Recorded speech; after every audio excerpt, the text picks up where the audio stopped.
Hello friends, welcome back to our channel. അപ്പോൾ എല്ലാവരുടെയും നല്ല മഴയാണല്ലേ, കൊച്ചിയിലും നല്ല മഴയാണ് കേട്ടോ. അപ്പോൾ വീഡിയോ കൂടെയും ഇതിൽ കൂടെയൊക്കെ നമ്മൾ ന്യൂസിൽ കൂടെയൊക്കെ കേൾക്കുന്നുണ്ട് എല്ലായിടത്തും മഴയാണ്. അപ്പോൾ എല്ലാവരും സേഫായിട്ടിരിക്കുക, എല്ലാം സേഫായിട്ടിരിക്കുക, നമുക്ക് പ്രാർത്ഥിക്കാം. അപ്പോൾ ഇന്നത്തെ വീഡിയോ ഞാനും മഴയിൽ കൂടെയാണ് തുടങ്ങുന്നത് കേട്ടോ. അപ്പോൾ നല്ല മഴയാണ്, എന്താണ് കഴിക്കാൻ ഉണ്ടാക്കുകയെന്ന് വിചാരിച്ചപ്പോൾ കുറച്ചൊക്കെ നല്ല ഫ്രഷ് കാടമുട്ട കിട്ടിയിട്ടുണ്ടായിരുന്നു. അപ്പോൾ നമ്മൾ ഈ ബീച്ച് സൈഡിലൊക്കെ കാണില്ലേ കാടമുട്ട ഫ്രൈ, ആ കാടമുട്ട ഫ്രൈ ആണ് കേട്ടോ നമ്മളൊന്നും ഉണ്ടാക്കാൻ പോകുന്നത്. അതുകൊണ്ട് തന്നെ കുറേ മസാലയൊന്നും ഇല്ല. അപ്പോൾ അതിനായിട്ട് ചട്ടി അടുപ്പത്ത് വെച്ചിട്ട് അതിലേക്ക് കുറച്ച് ഉപ്പിട്ട് കൊടുക്കും. ഉപ്പിട്ട് കൊടുക്കുന്നത് മുട്ട പൊട്ടി പോവാതിരിക്കാനാണ് കേട്ടോ. അപ്പോൾ നമുക്കിങ്ങനെ പൊട്ടി അതിൽ പോവില്ല. ഉപ്പിട്ട് തിളച്ച വെള്ളത്തിലിട്ട് കഴിഞ്ഞാൽ പെട്ടെന്ന് മുട്ട ഉറച്ച് കിട്ടും കേട്ടോ. അപ്പോൾ അതുകൊണ്ടാണ് അപ്പോൾ ഇതിലേക്ക് കാടമുട്ട ഇട്ട് കൊടുത്തിട്ടുണ്ട്. നല്ലോണം ബോയിലാകുമ്പോൾ ഒരു 3-4 മിനിറ്റ് കുറച്ച് വെച്ചിട്ട് നമ്മൾ ഗ്യാസ് ഓഫ് ചെയ്ത് കൊടുക്കുക. അപ്പോൾ നമ്മുടെ മുട്ട ആയിട്ടുണ്ട്. തണുത്ത വെള്ളത്തിലിട്ട് വെക്കുക ഒരു 5 മിനിറ്റ്. അതിന് ശേഷം നമുക്ക് ഫ്രൈ ചെയ്ത് തുടങ്ങാം കേട്ടോ. അപ്പോൾ അതിനായിട്ട് വെളിച്ചെണ്ണയാണ് എടുക്കുന്നത്. വെളിച്ചെണ്ണയിൽ ചെയ്യാൻ തന്നെയാണ് നല്ലത് കേട്ടോ. അതിനായിട്ട് വെളിച്ചെണ്ണ നന്നായിട്ട് തിളച്ച് വന്നാൽ നമുക്ക് ഇതിലേക്കുള്ള മസാലകൾ ചേർത്ത് കൊടുക്കാം. റോസ്റ്റ് ആണെങ്കിൽ തക്കാളി സവോളയൊക്കെ വഴറ്റി നമുക്ക് ഉണ്ടാക്കാം. ഇത് നമ്മൾ ഈ ബീച്ച് സൈഡിൽ കിട്ടുന്ന കാടമുട്ട ഫ്രൈ ആയതുകൊണ്ട് തന്നെ പൊടികൾ ചേർത്തിട്ടാണ്. നിങ്ങൾക്ക് പൊടിയെല്ലാം തേച്ചിട്ട് വെളിച്ചെണ്ണയിലേക്ക് ഇട്ട് കൊടുക്കുക. അതിൽ കുറച്ചും കൂടെ ടേസ്റ്റ് നമ്മൾ പൊടി മൂപ്പിച്ചിട്ട് മുട്ട അതിലേക്ക് ഇടുമ്പോഴാണ് കേട്ടോ.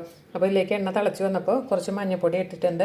പിന്നെ കുറച്ച് കാശ്മീരി മുളക് പൊടിയും കുറച്ച് എരിവുള്ള മുളക് പൊടിയും കൂടെ മിക്സ് ചെയ്തിട്ടാണ് ഇട്ട് കൊടുത്തേക്കണം. എരിവുള്ള മുളക് പൊടി കുറച്ചാണ് കേട്ടോ. പിന്നെ കടകളിലൊക്കെ ഫുഡ് കളർ ചേർക്കാറുണ്ട്. നമ്മളതൊന്നും ചേർക്കാത്ത കാരണം നമുക്ക് കറക്റ്റ് കളറേ കിട്ടുള്ളൂ. ഇതിലേക്ക് കുറച്ച് ഉപ്പ് പൊടി ഇട്ട് കൊടുത്തിട്ടുണ്ട്. എണ്ണ ചൂടായി കഴിഞ്ഞാൽ നമുക്ക് ഗ്യാസ് ഓഫ് ചെയ്ത് കൊടുക്കാം കേട്ടോ. അല്ലെങ്കിൽ മസാല കരിഞ്ഞു പോകും, അതിൻ്റെ ടേസ്റ്റും പോവും, കളറും മാറും. പിന്നെ ഇതിലേക്ക് കുരുമുളക് പൊടി ഇട്ട് കൊടുത്തിട്ടുണ്ട്. നമ്മുടെ എരിവിനനുസരിച്ച് കുട്ടികൾക്കാണെങ്കിൽ കുറച്ച് ഇട്ട് കൊടുത്താൽ മതി. അതിന് ശേഷം നമ്മുടെ കാടമുട്ടയൊക്കെ ഇതിലേക്കിട്ട് ഫ്രൈ ചെയ്യാം കേട്ടോ. ഒരു 2-3 മിനിറ്റ് മസാല നന്നായിട്ട് പിടിക്കണ വരെ നമുക്ക് ഫ്രൈ ചെയ്ത് കൊടുക്കാം. നമ്മളിതിൽ ചെറുതായിട്ടൊന്ന് കുത്തി കൊടുത്താൽ അതിലേക്ക് വെളിച്ചെണ്ണയിൽ ഇടുന്നതിന് മുമ്പ് ടൂത്ത് പിക്ക് വെച്ചിട്ടൊന്ന് ചെറുതായിട്ട് കുത്തി കൊടുത്തു കഴിഞ്ഞാൽ നല്ലോണം മസാലയൊക്കെ അതിലേക്ക് പിടിക്കും. പിന്നെ ഞാൻ വീട്ടിലുണ്ടാക്കിയിട്ടുള്ള ഗരം മസാല, അതിൻ്റെ ടേസ്റ്റ് അടിപൊളി ടേസ്റ്റാണ് കേട്ടോ. അതിൻ്റെ വീഡിയോ ഇട്ടിട്ടുണ്ട്.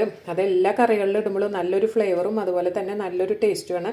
അതും കൂടി ഇട്ട് ഗ്യാസ് ഓഫ് ചെയ്ത് കൊടുത്ത് നന്നായിട്ടൊന്ന് മൂപ്പിച്ചെടുക്കാം. ഗ്യാസ് ഓഫ് ചെയ്ത് കഴിഞ്ഞാൽ എണ്ണയിൽ കിടന്നിട്ട് മസാലയൊന്നും കരിയില്ല. കുറച്ച് മല്ലിയിലും കറിവേപ്പിലയും ഇട്ട് കൊടുക്കാം കേട്ടോ.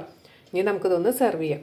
സെർവ് ചെയ്യുമ്പോൾ കുറച്ച് സവോള, നമ്മൾ തട്ടുകടയിലൊക്കെ അങ്ങനെയാണ്, ബീച്ച് സൈഡിലൊക്കെ കുറച്ച് സവോളയും കൂടി ഇട്ട് ഒരേ ടൂത്ത് പിക്കും വെച്ചിട്ടാണ് നമുക്ക് തരിക. അപ്പോൾ ഈ മഴക്കാലത്ത് കഴിക്കാൻ അടിപൊളി ടേസ്റ്റിൽ തന്നെ ഈ കാടമുട്ട ഫ്രൈ നിങ്ങളൊന്ന് തീർച്ചയായിട്ടും ട്രൈ ചെയ്ത് നോക്കൂ. നിങ്ങൾക്ക് ഇഷ്ടപ്പെടും. നിങ്ങളുടെ കമൻ്റ് എല്ലാം എഴുതി അറിയിക്കുക. സബ്സ്ക്രൈബ് ചെയ്യാതെ കാണുന്നവരുണ്ടെങ്കിൽ ഒന്ന് കാണട്ടെ. ഈ മസാലയിൽ മുക്കി കഴിക്കുമ്പോൾ ഉണ്ടല്ലോ എന്തൊരു ടേസ്റ്റാണെന്നറിയോ. അടുത്തൊരു അടിപൊളി വീഡിയോ